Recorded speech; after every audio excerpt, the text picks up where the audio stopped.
రాజన్ ప్రేక్షకులకు నమస్తే. ఇంటర్ తర్వాత ఏం చేయాలి అనే సందేహం కూడా ఉంటుంది. ఫిజియోథెరపీ కూడా మంచి కోర్సు. ఇప్పుడు చూడొచ్చు ఈడ ఎట్లా చేస్తుర్రు అనేది, ఎట్లా చేపిస్తుర్రు అనేది. ఇక్కడ ఫిజియోథెరపీ అనేది కూడా మంచి కోర్స్ అన్నట్టు. ఎట్లా ఏందనేది చూడొచ్చు. ఎట్లా ఎక్సర్సైజ్ చేయాలి, ఎట్లా ముఖ్యంగా ఏజ్డ్ వాళ్ళకి ఫిజియోథెరపీ అంటే అందరూ ఏమనుకుంటారంటే ఏజ్డ్ వాళ్ళకు బాగా వయస్సు పైబడిన వాళ్ళకి చేస్తారు అనుకుంటారు. అది చాలా శుద్ధ తప్పు. అన్ని జబ్బులు మందులతోనే నయం కావు. కొన్నిటిని ఔషధాలతో పాటు థెరపీ కూడా తప్పనిసరి. వివిధ సమస్యలతో సతమతమయ్యేవారు, నొప్పులతో ఇబ్బందులు పడుతున్నవారు త్వరగా ఉపశమనానికి ఫిజియోథెరపీని ఆశ్రయిస్తారు. ఈ విభాగంలో ఆసక్తి ఉన్నవారు బ్యాచిలర్ ఆఫ్ ఫిజియోథెరపీ కోర్సుతో సులువుగానే ఉపాధి పొందుతారు. జాతీయ రాష్ట్ర స్థాయిలో పలు ప్రభుత్వ మరియు ప్రైవేటు విద్యా సంస్థలతో పాటు కార్పొరేట్ ఆసుపత్రుల్లో కూడా ఈ కోర్సు చదువుకోవచ్చు. చాలా సింపుల్ కోర్సు. దీంట్లో పెద్ద లాజికల్గా పెద్ద ఏమంటారు సైంటిఫిక్ థియరీస్ ఏమి ఉండవు. అసలు మనిషి బోన్ ఎక్కడ ఉంటుంది, న్యూరో ఎక్కడ ఉంటుంది, నరాలు ఎక్కడ ఉంటాయి, బోన్స్ ఎక్కడ ఉంటాయి, వాటిని ఎట్లా ఎట్లా ఎక్సర్సైజ్ చేయించాలి, వాటిని ఎట్లా పట్టుకున్నప్పుడు ఏం చేయాలి, ఎట్లా చేసి ఏ వయసు వాళ్ళకి ఏం చేయాలి అనేది ఈ కోర్సులో చాలా డీటెయిల్గా తెలుసుకోవచ్చు. చాలా బాగుంటుంది.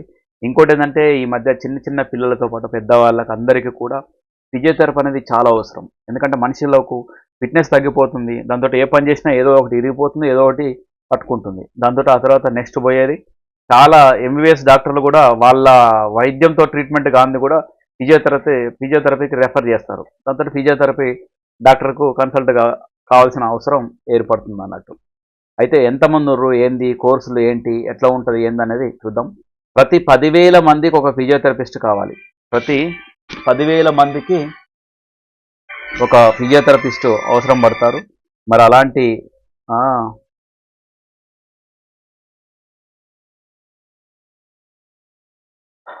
10,000 మందికి ఒక ఫిజియోథెరపిస్ట్ ఉండాలి. కానీ మన దేశంలో అంతమంది ఫిజియోథెరపిస్టులు లేరు. వృత్తి నేపథ్యం కారణంగా వస్తున్నటువంటి నొప్పులు కావచ్చు, ఆటలు, ప్రమాదాల వల్ల ఏర్పడిన గాయాలు, పుట్టుకతో వచ్చేటువంటి వైకల్యం, జీవనశైలితో వచ్చేటువంటి సమస్యలు, వీటి నుంచి వీలైనంత ఉపశమనం కలిగించేందుకు ఫిజియోథెరపిస్టుల కర్తవ్యం చాలా ముఖ్యం. ఈ కోర్సు 10వ తరగతి బాధ్యత తర్వాత ఇంటర్ వొకేషనల్ విద్యలో భాగంగా పూర్తి చేసుకోవచ్చు. అంటే 10th తర్వాత ఇంటర్లో వొకేషనల్ కోర్సు లాగా దీన్ని పూర్తి చేసుకోవచ్చు. అలాగే డిప్లొమా ఇన్ ఫిజియోథెరపీని కొన్ని సంస్థలు కూడా అందిస్తున్నాయి. అంతేకాకుండా ఫిజియోథెరపిస్టుగా సేవలు అందించాలని ఆశించేవారు బ్యాచిలర్ ఆఫ్ ఫిజియోథెరపిస్ట్ కూడా చేసుకోవచ్చు. ఈ కోర్సు కూడా చేసుకోవచ్చు. బాగా రాణిస్తారు. ఇంటర్మీడియట్ బైపీసీ విద్యార్థులు వొకేషనల్ కోర్సు అనంతరం బయాలజీ బ్రిడ్జ్ కోర్సులు పూర్తి చేసుకునే వాళ్ళు ఇందులో చేరవచ్చు. ఆ తర్వాత ఆసక్తి ప్రకారం వచ్చిన స్పెషలైజేషన్తో మాస్టర్ ఆఫ్ ఫిజియోథెరపీ, చూడండి, డిగ్రీలో ఫిజియోథెరపీ చేయొచ్చు, దాంతోపాటు ఇంటర్ ప్లేస్లో ఫిజియోథెరపీ చేయొచ్చు, ఇంటర్ తర్వాత వొకేషన్ అంటే డిప్లొమా లెక్క కూడా ఫిజియోథెరపీ చేయొచ్చు. ఈ విధంగా ఫిజియోథెరపీ కోర్సులను పూర్తి చేయొచ్చు. దాన్ని బట్టేసి అంటే మీ యొక్క నైపుణ్యాన్ని, మీ స్కిల్స్, మీ టాలెంట్ను బట్టేసి మీ వచ్చేట కస్టమర్లు అంటే ముఖ్యంగా రోగులకు మీరు ఇచ్చే ట్రీట్మెంట్ని బట్టేసి మీ మార్కెట్లో మీ వాల్యూ ఉంటుందని చెప్పుకోవచ్చు. అట్లా నెక్స్ట్ బీపీటీ అంటే బ్యాచిలర్ ఆఫ్ ఫిజియోథెరపీ వ్యవధి 4 ఏళ్ళు ఉంటుంది. మరి కోర్సు ఎంత ఉంటుంది, ఎన్ని ఏళ్ళు ఉంటుందో చూద్దాం. బీపీటీ బ్యాచిలర్ ఆఫ్ ఫిజియోథెరపీ 4 ఏళ్ళు ఉంటుంది.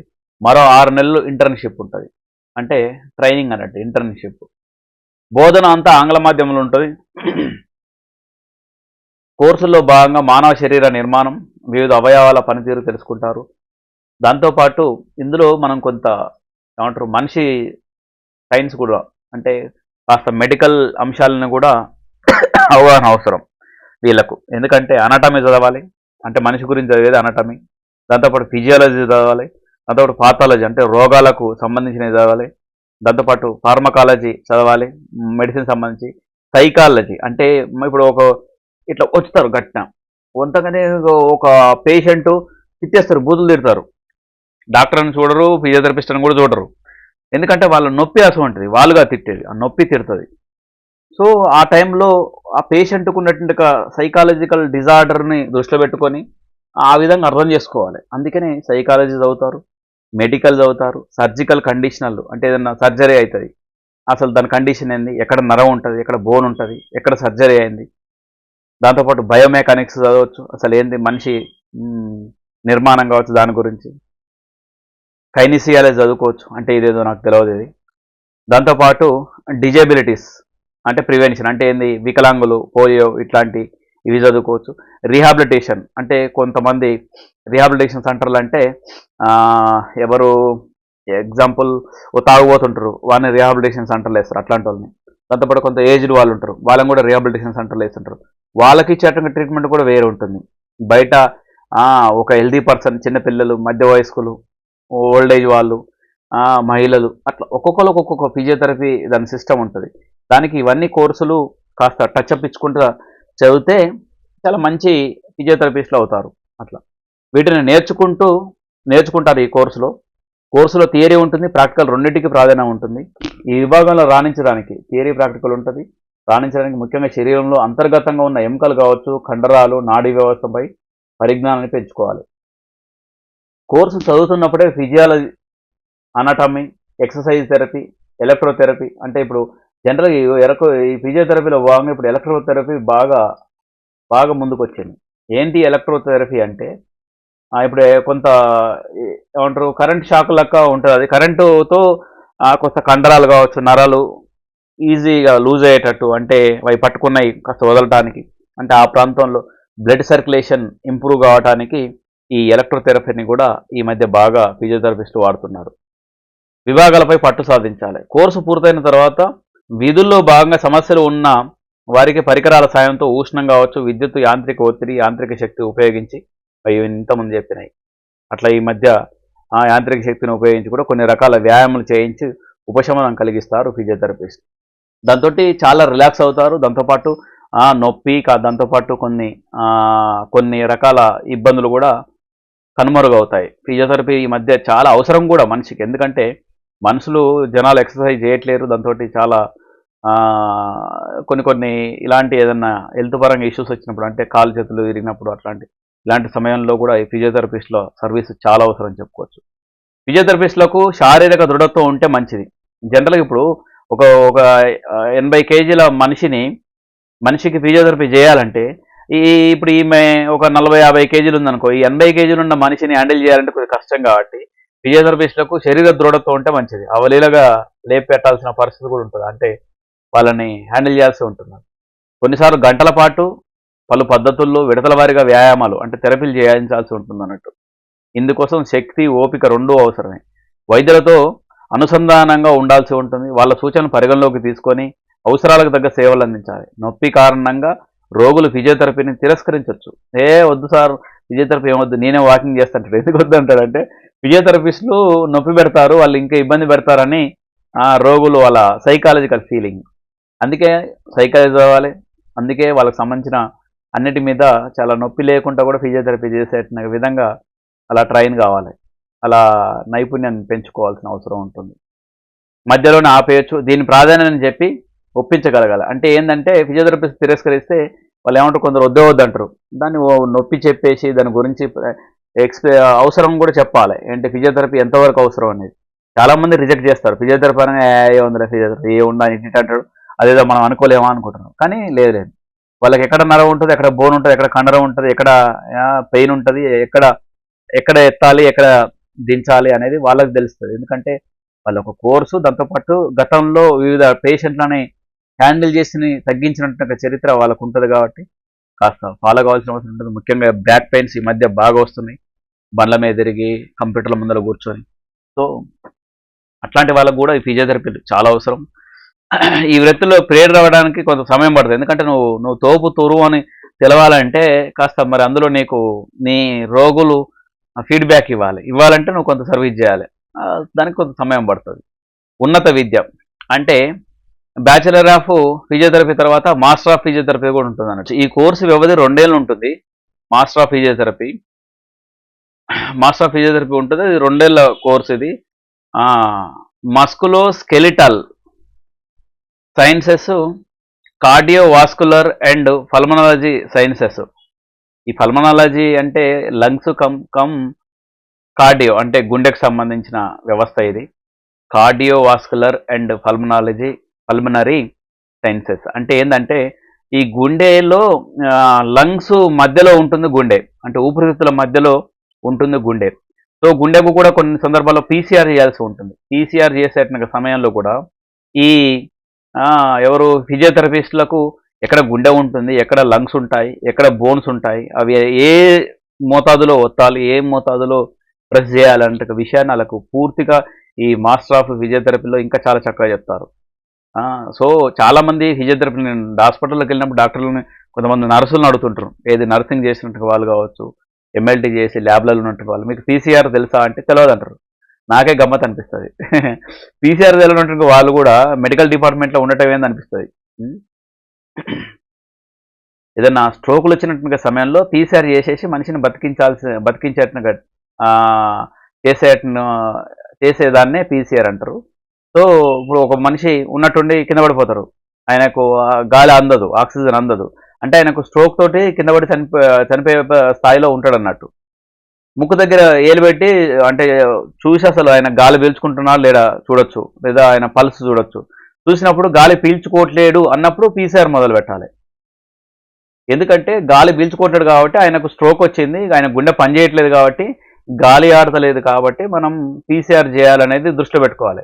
అంతేగాని కొంతమంది మంచినీళ్ళు తాగకపోతే కూడా కింద పడతారు, కొంతమందికి బ్లడ్ తక్కువ ఉన్నా కింద పడతారు, కొంతమంది ఏమంటారు, వాళ్ళకు శక్తి సరిగా లేకున్నా కానీ కింద పడిపోతారు. అట్లాంటి వాళ్ళకు పీసీఆర్ అవసరం పడదు. వాళ్ళకు ఏంది చూడాల్సింది, గాలి పీల్చుకుంటున్నా లేడు, ఓకే గాలి పీల్చుకుంటున్నా అంటే ఆయనకు స్ట్రోక్ కాదు, మొత్తానికి డెడ్ బాడీ లెక్క పడిపోయింది అనుకో, ఆయనకు స్ట్రోక్ వచ్చేసి పడిపోయింది అన్నట్టు. వెంటనే పీసీఆర్ స్టార్ట్ చేసేస్తే ఒక 3 నుంచి 4-5 నిమిషాల వరకు పీసీఆర్ అతి వేగంగా అతి బలంగా అలానే మనిషి ఎక్కి దూకడం కాకుండా మంచి బలంగా పీసీఆర్ 1 నిమిషం నుంచి 2 నిమిషాలు చేస్తూ దాంతోపాటు నోట్లో కూడా ఆక్సిజన్ అందిస్తే దాంతో మనిషికి ఆక్సిజన్ అంది అప్పుడు మళ్ళీ గుండె మళ్ళీ కొట్టుకోవడం స్టార్ట్ అయితే అప్పుడు మనిషి బతుకుతారు అన్నట్టు. అది పీసీఆర్. అట్లా ఈ అంశాలన్నింటినీ ఫిజియోథెరపిస్టులకు కూడా ఇందులో ట్రైనింగ్ ఇస్తారు, ఏది పీసీఆర్ సంబంధించి కూడా. సో ఫిజియోథెరపిస్టులు వేరు, నర్సింగ్ వాళ్ళు వేరు, దాంతోపాటు ల్యాబ్లో చేసేట వాళ్ళు, ఎంఎల్టీ వాళ్ళు వేరు, దాంతోపాటు అన్ని కోర్సులు డిఫరెంట్ ఉంటాయి. ఇవన్నీ అవసరమైనట్టు డాక్టర్, ముఖ్యంగా మెడికల్ హాస్పిటల్లో ఇవన్నీ చాలా అవసరం అన్నట్టు. న్యూరో సైన్సెస్ కావచ్చు, ఆర్థోపెడిక్, పీడియాట్రిక్స్ కావచ్చు, ఆబ్సెస్ట్రిక్ కావచ్చు, అండ్ గైనకాలజీ మహిళలకు సంబంధించి, జేరియాట్రిక్స్ అంటే వృద్ధులకు సంబంధించి అట్లాంటి సమస్యలు, వృద్ధులకు ముఖ్యంగా జెరంటాలజీ అంటారు, వృద్ధుల శాస్త్రాన్ని జెరంటాలజీ అంటారు. సో ఈ జెరంటాలజీకి సంబంధించిన జేరియాట్రిక్ సంబంధించిన ఇది కూడా చాలా ఇంపార్టెంట్. వృద్ధులకు కూడా ఫిజియోథెరపీ అనేది చాలా ఇంపార్టెంట్. సో కమ్యూనిటీ ఫిజియోథెరపీ కూడా ఉంటుంది, స్పోర్ట్స్ ఫిజియోథెరపీ అంటే స్పోర్ట్స్ స్టార్లకు కూడా ఫిజియోథెరపీ చేస్తారు. ముఖ్యంగా ఇప్పుడు ఒకటి ఏం చేస్తారు, ఒకడు 6 కొడతాడు, అమ్మా అని పట్టుకుంటుంది, ఏది హ్యాండ్ పట్టుకుంటుంది, అప్పుడు వాళ్ళకు ఫిజియోథెరపిస్ట్ డాక్టర్ ఉంటారు. ప్రతి స్పోర్ట్స్ టీంలో కూడా ఫిజియోథెరపిస్టులు ఉంటారు. ఎందుకంటే వాళ్ళకి ఎక్కడైనా కండరం పట్టుకున్నా, నరం పట్టుకున్నా, బోన్స్ పట్టుకున్నా ఫిజియోథెరపీ చేసి వాళ్ళని సెట్ చేస్తుంటారు. అందుకే క్రికెట్ మధ్యలో ఎవరికైనా పట్టుకుంటే ఫిజియోథెరపిస్ట్ ఊరికొచ్చేసి వెంటనే ఆయనని ఇలా కండరాలు లూజ్ చేయటం, దాంతోపాటు ఎక్కడ కండరం పట్టుకుందో ఆయనకు అర్థమైపోతుంది, దాన్ని ఎట్లా చేయాలనేది కూడా ఫిజియోథెరపీ తెలుస్తుంది. సో ఆ కోర్స్ చాలా బాగా చేయాల్సి ఉంటుంది అన్నట్టు. నెక్స్ట్ స్పెషలైజేషన్లో ఏదైనా ఎంచుకోవచ్చు. అట్లా మీకు కమ్యూనిటీ ఫిజియోథెరపీ అని ఎంచుకోవచ్చు, స్పోర్ట్స్ ఫిజియోథెరపీ అని ఎంచుకోవచ్చు, ఎక్కడ మాస్టర్ ఆఫ్ ఫిజియోథెరపీలో అంటే పీజీలో. ఇందులో కార్డియాక్ సంబంధించి ఎంచుకోవచ్చు, దాంతో లంగ్స్ ఎంచుకోవచ్చు, న్యూరో సైన్సెస్, ఆర్థోపెడిక్, పీడియాట్రిక్ అంటే చిన్నపిల్లలకు సంబంధించి, ఇట్లాంటి గైనకాలజీ మహిళలకు సంబంధించి, జెరంటాలజీ వృద్ధులకు సంబంధించి ఏదైనా కోర్సు మాస్టర్ ఆఫ్ ఫిజియోథెరపీలో చేసుకుంటే ఇంకా వాళ్ళు దాని మీద స్పెషలైజేషన్గా ఫోకస్గా పెట్టచ్చు అన్నట్టు. అట్లా ఇంకా దాంతోపాటు మాస్టర్ ఆఫ్ ఫిజియోథెరపీ అనంతరం ఆసక్తి ఉంటే పిహెచ్డి కూడా చేయొచ్చట. పిహెచ్డి చేసిన తర్వాత ఏం చేయాలి, మళ్ళీ పిహెచ్డి చేసిన తర్వాత ఏంటంటే మీరు ఇంటర్ తర్వాత చేసేటనక ఫిజియోథెరపీ కావచ్చు, డిప్లొమా ఇన్ ఫిజియోథెరపీ ఇంటర్ తర్వాత చేసేది, దాంతోపాటు ఇంటర్లో కూడా 10th తర్వాత కూడా ఇంటర్ ప్లేస్లో ఫిజియోథెరపీ చేయొచ్చు. దానికి కోర్సులోకి ఈ పిహెచ్డి చేసిన వాళ్ళు అక్కడ ట్రైనింగ్ ఇస్తారు, అక్కడ క్లాసులు చెప్తారు, అక్కడ లెక్చరర్గా టీచర్స్గా టీచింగ్ చేయడానికి ఈ పిహెచ్డి కోర్స్ బాగా ఉపయోగపడుతుంది. ఫిజియోథెరపీలో పిహెచ్డి చేస్తే వాళ్ళకు టీచింగ్ బోధనలో బాగా ఉపయోగపడుతుంది. పిహెచ్డి చేసిన వాళ్ళకు అలాంటి జాబులు కూడా వస్తాయి, అలాంటి వృత్తిలో కూడా సెట్ కావచ్చు. ఇక అర్హతలు ఏంటంటే బైపీసీ, ఇంటర్ బైపీసీ లేదా వొకేషనల్ కోర్సు లేదా ఇంటర్ వొకేషనల్తో పాటు బయాలజీ ఫిజికల్ సైన్స్లో బ్రిడ్జి కోర్సులు పూర్తి చేసిన వాళ్ళు ఏపీ తెలంగాణలో ఓపెన్ స్కూల్ సొసైటీ ద్వారా కూడా బయాలజీ కావచ్చు ఫిజికల్ సైన్స్ కోర్సు చదువుకున్న వాళ్ళు దరఖాస్తు చేసుకోవచ్చు, ఇందులో చేరొచ్చు. అట్లా కోర్సులో చేరిన ఏడాది డిసెంబర్ 31 నాటికి 17 ఏళ్ళు వయస్సు పూర్తి కావాలి. 17 ఏళ్ళు నిండిన వాళ్ళే ఈ కోర్సులో చేరేటానికి అవకాశం ఉంటుంది. ఎందుకంటే వాళ్ళకు అవగాహన ఉండాలి కదా. చిలిపి చేష్టలు, చిన్నపిల్లల చేష్టలు వాళ్ళకు మెచ్యూరిటీ లేకుంటే, ఒక నొప్పి ఉన్నట్టుంటే పేషెంట్ దగ్గరికి పోయి వానికే మెచ్యూరిటీ లేదు ఒక స్టూడెంట్కి. వాళ్ళకు ఇప్పుడు వీళ్ళు నొప్పి వీళ్ళకంత ఇప్పుడు బాధపడేట పేషెంట్కి వీళ్ళంతా చిన్నపిల్లలు కాబట్టి వీళ్ళకి అంత అవగాహన ఉండదు కదా. సో ఆ విధంగా 17 ఏళ్ళు పూర్తి కావాలి, అవగాహన ఉండాలి అట్లా. ఎందుకంటే అది కూడా మెడికల్ ట్రీట్మెంట్లో ఫిజియోథెరపీ ట్రీట్మెంట్ కూడా చాలా అవసరం. అట్లా ఇది మంచి కోర్సు, ఫ్యూచర్ ఉన్నటువంటి ఒక కోర్సు. ఎందుకంటే మనం ఇక్కడ చూడొచ్చు 10,000 మందికి ఒక ఫిజియోథెరపిస్ట్ ఉండాలి. ఇప్పుడు ఆ పరిస్థితి ఉందా? లేదు. అసలు 1,00,000 మంది 50,000 మందికి ఒక ఫిజియోథెరపిస్ట్ ఉన్నారు. ఈ మధ్య కాలంలోనే ఫిజియోథెరపిస్టులు అక్కడక్కడ బయటకు వస్తున్నారు ఇప్పుడే. సో ఫ్యూచర్లో ఇది చాలా అవసరం పడుతుంది కూడా. అట్లా ఇవి అన్నట్టు విభిన్న ఉద్యోగాలు కూడా ఉంటాయి మంచి. దాంతోపాటు ప్రతి సిట్టింగ్ కావచ్చు, ప్రతి అంశంలో ఫిజియోథెరపీ ఇండ్లలో కూడా చేయొచ్చు. దాంతోపాటు ఓల్డ్ ఏజ్ హోమ్లలో చేయొచ్చు, హాస్పిటల్లో చేయొచ్చు. ఇట్లా మంచి ఉద్యోగాలు కూడా చాలా వస్తాయి. అంతేకాకుండా వివిధ దేశాల్లో కూడా, అమెరికాలో కావచ్చు, UK, US, Australia, United Arab Emirates, దాంతోపాటు సౌదీలో కూడా ఈ ఫిజియోథెరపీ చేసిన వాళ్ళకు మంచి డిమాండ్ ఉందన్నట్టు. అట్లా దాంతో మంచి కోర్సు, డిమాండ్ ఉన్న కోర్సు. అమెరికాలో వీరికి ఫిజియోథెరపిస్టులుగా పిలుస్తుంటారు అన్నట్టు, ఫిజికల్ ఫిజియోథెరపిస్టులని. అట్లా ఇక మరి ఎట్లా ఉన్నాయి, ఏమేమి సంస్థలు ఉన్నాయి మరి ఫిజియోథెరపీ కోర్సు చేయడానికి? చిన్న గల్లీలో కాలేజీలైనా మరి ఏమన్నా మంచి యూనివర్సిటీలు ఉన్నాయా అంటే ఉన్నాయి. National institute for locomotives disabilities అనేది కోల్కతాలో ఉంది, దాంతోపాటు చెన్నైలో ఉంది, దాంతోపాటు హైదరాబాద్లో ఉన్నాయి, న్యూఢిల్లీలో ఉంది. అట్లా అన్ని ఏరియాల్లో కూడా ఫిజియోథెరపీ కోర్సులు చాలా యూనివర్సిటీలలో ఉన్నాయి, చాలా రాష్ట్రాల్లో కూడా అవైలబుల్ ఉంది. చండీగఢ్, వెల్లూరు అంటే తమిళనాడు, ఇట్లా కిమ్స్ ముఖ్యంగా మన సికింద్రాబాద్లో Sri Venkateswara Institute of Medical Sciences స్విమ్స్లో తిరుపతిలో ఉంది, దాంతోపాటు కిమ్స్ సికింద్రాబాద్లో ఉంది, యశోద హైదరాబాద్లో ఉంది, గీతం యూనివర్సిటీ విశాఖపట్నంలో ఉంది, గీతం ఇక్కడ సంగారెడ్డి దగ్గర కూడా ఉంటుంది. అట్లా సో ఈ విధంగా మంచి కోర్సులు చాలా యూనివర్సిటీలు ఆఫర్ చేస్తున్నాయి. కోర్సులో జాయిన్ అయితే మంచి భవిష్యత్తు ఉంటుంది. కాకపోతే ఆసక్తిగా నేర్చుకోవాలి. ఎందుకంటే చాలా అంశాలు, మీకు ఇన్ని సబ్జెక్టుల మీద అవగాహన ఉండాలి. ఏ ప్రాంతం, ఏ భాగంలో వాటి మీద అవగాహన ఉండాలి. Physiology, pathology, pharmacology, psychology, medical సంబంధించి సర్జికల్ కండిషన్, అనాటమీ, ఇవన్నీ కొద్దిగా టచ్అప్ ఇవ్వాలి. అంటే సంథింగ్ ఆఫ్ ఎవ్రీథింగ్, ప్రతి అంశం మీద కూడా వాళ్ళకి అవగాహన ఉండాలి. ఫుడ్ కావచ్చు, ఫిజియోథెరపీ చేసిన తర్వాత వెళ్తూ వాళ్ళు ఏమంటారు, ఏం ఫుడ్ తీసుకోవాలంటారు. ఎందుకు అట్లా అంటారంటే వాళ్ళు ఏమంటారంటే అన్ని తినొచ్చారని చెప్పారనుకో, మరి ఆలుగడ్డ తింటే వాతం పడుతుంది కదా, నడువులు ఇంకా లేవవు కదా, కాళ్ళు ఇంకా లేవవు కదా, మరి ఆలుగడ్డ తినొచ్చా అంటారు. సో ఎప్పుడుదో వెనకట ఎవడో ఆలుగడ్డ తింటే వాతం పడుతుంది, వానికి పడుతుంది, అందరికీ పడుతుంది కదా. ఒక్కొక్క వ్యక్తికి ఒక్కొక్క కూరగాయ పడుతుంది, ఒకటి పడదు. సో అట్లా ఆ విధంగా, ఎందుకంటే అది ఆలుగడ్డలో పీచు పదార్థాలు ఉండవు కాబట్టి, ఫైబర్ ఉండదు కాబట్టి, మోషన్ ఫ్రీ ఉండదు కాబట్టి వాతం పడుతుంది అన్నట్టు కాన్సెప్ట్లో చెప్పిర్రు అది అట్లా. ఎందుకంటే ఫైబర్ ఉండదు కాబట్టి ఆలుగడ్డలో అట్లా. సో ఇవన్నిటి మీద హెల్త్ మీద అవగాహన కూడా ఉంటే ఫిజియోథెరపీ అంశంలో కూడా తొందరగా గ్రాస్పింగ్ చేయొచ్చు. చక్కటి కోర్స్ ఇది, మంచిగా చదువుకుంటే బాగుంటుంది. ఏదైనా కానీ పూర్తిగా మంచి డెప్త్గా చదివితే ఏ కోర్స్ అయినా బాగుంటుంది అట్లా. ఇంకోటి ఏంటంటే డిసెంబర్ 9 లాస్ట్ డేట్ అట.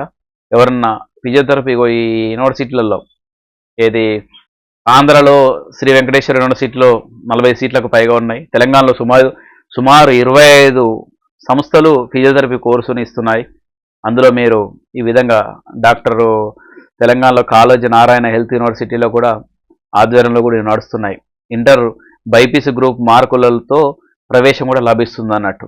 December 9 last date. చాలా వేగంగా నిర్ణయం తీసుకోవాలి. ఇంకా మీకు ఏమైనా వివరాలు కావాలనుకుంటే